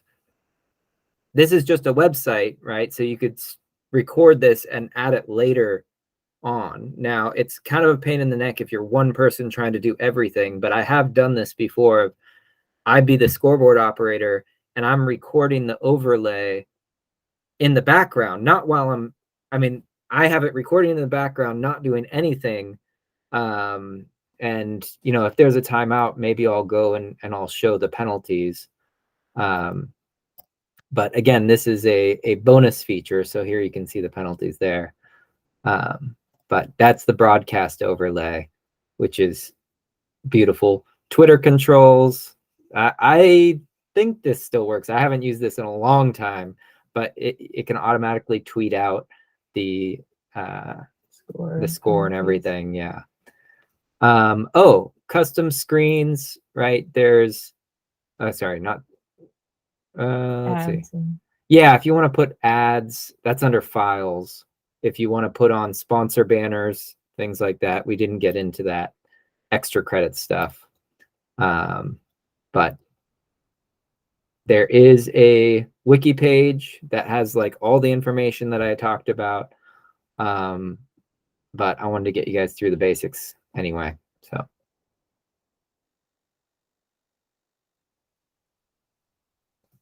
Yeah, I'm open to doing an extra credit one. I would say list what specifically you're interested in learning about, and we can do a separate session just on that. Like if you want to focus on streaming with the overlay using OBS, we could do that. If you want to just practice that penalty and lineup tracking thing some more, because that didn't get as much time as maybe it deserved, we could do that. Jam timing, you know, we can dedicate just like 1 hour session or something like that to But if they put it the more advanced stuff on the event page, follow-up ideas. Yeah, you can post follow-up stuff on there. Oh, penalty whiteboard display. This is what I use to show off. Here, I'll share my screen one more time. When I want to convince announcers how useful this can be, I just show them this live penalty whiteboard, and even teams too. But this is a whiteboard display, so they can't change anything here. If they click on here, it doesn't do anything. It's just a display of the penalties as they're coming in. So the announcers aren't like mystified as to what penalty just was called. They can just see it pop up. And at a lot of the big tournaments, they'll have this on a tablet or something in the penalty box so that teams are able to see who's on 4, 5, 6. Yep. Cool. All right. I think that's all I wanted to cover for today. And I'm already 10 minutes over, so I can let y'all go. Oh, we didn't say anything about undo buttons. Oh yeah, that'll be an extra credit. Is the undo button is really awesome, but there are some caveats. It only deals with timing. So If you press undo, it will unstart the jam or unstart a timeout, but it will have the timing be as if you had never pressed the button before, which can be really helpful, and it can also be kind of disastrous. So use wisely. Yep. I've used it disastrously in games recently. And of course, if you're within a 3-hour radius of either of us, we're happy to come out and do a game with you. So please hit us up, and yeah, and we'll be happy to do this again. So, all right, I'll see you all. And Angie, we can still send you stuff. Hopefully your husband will get it working, but we can definitely send it to you too. Thanks, guys.